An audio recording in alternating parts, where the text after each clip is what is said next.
I don't think you said the last sentence, maybe? A lot of people saw that email as evidence that George W. Bush is the real thing.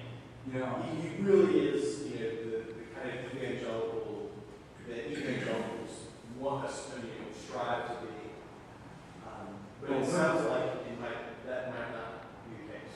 Well, I don't know that email, and thanks for mentioning it. I'll look about it. My sense when listening to you and to a good question was that stories emerge to fulfill a need, or to represent, like George Washington, the cherry tree, and so on. They emerge, but this doesn't mean that they are wrong in their spirit, and I don't see George W. Bush as a person who, in his personality, witnesses. Carter is the type who, in his personality, will witness, would witness, but that doesn't mean that doesn't represent his beliefs correctly, that he would do that kind of thing if he had a more outgoing personality, or spoke more easily, or felt more comfortable in such situations. But nothing that I found would undercut his evangelicalism or the fact that he could very easily do that. I don't know of that. But like Barack Obama's Muslim roots and all these things, those stories just emerge, and they're hard to tell. Whether possible. So I have there.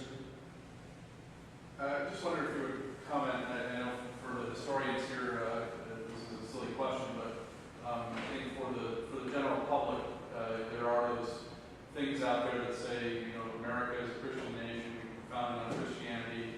We're going to return to a Christian nation. How much do you think candidates, whether they be presidential candidates or professing a religion, Christian religion or other kind of religion, has to do with feeding into that lore that's out there, or maybe it's reality, but I think it's, you mentioned that our history is more of a theistic. Yeah, I want to qualify that. I mean, there are three groups of founding fathers. The purity is very small. The Christians were influenced by deism just as some later Christians have been influenced by the social gospel or something, and by Tullianism or something. And the third group, smaller but still significant, the Orthodox Protestants. Roman Catholics tend to be a little tinged with dispute with deism.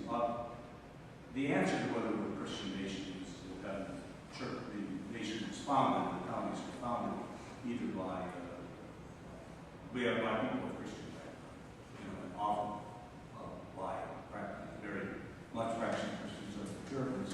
But in this window that occurred during the time of the founding fathers, we in fact reject the idea that this will be a Christian nation. They had a chance to do that. They didn't do it. They couldn't see the future. Right. How they would have reacted if they'd known what immigration would do to the United States, I don't know. But it really helps with a certain element of voters to plug into that.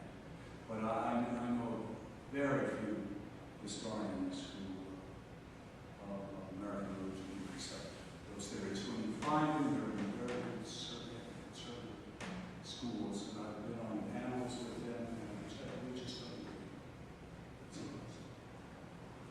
Bush might feel that. I don't think McCain does.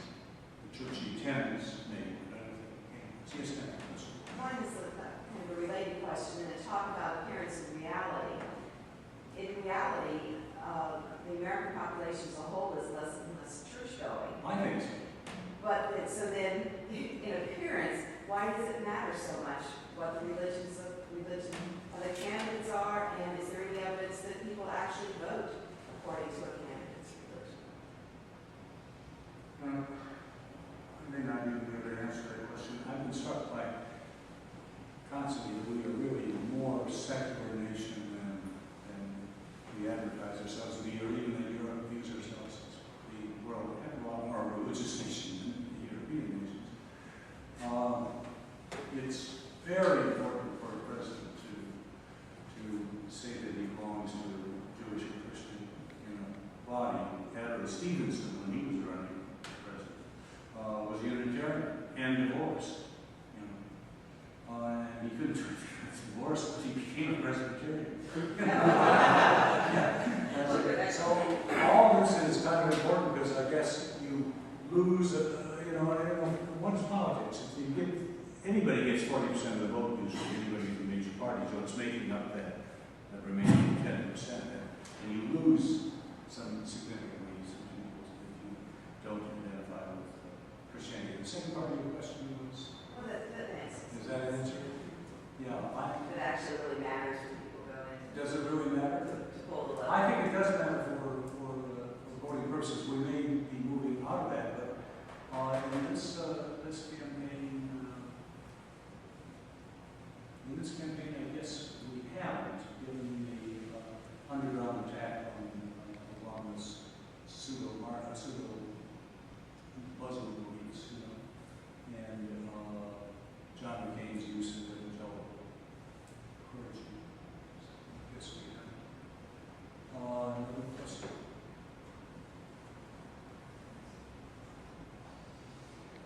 Well, it's been very nice to be with you, and I hope I see some of you tomorrow at University where I'll go into the Carter rating and some of the others.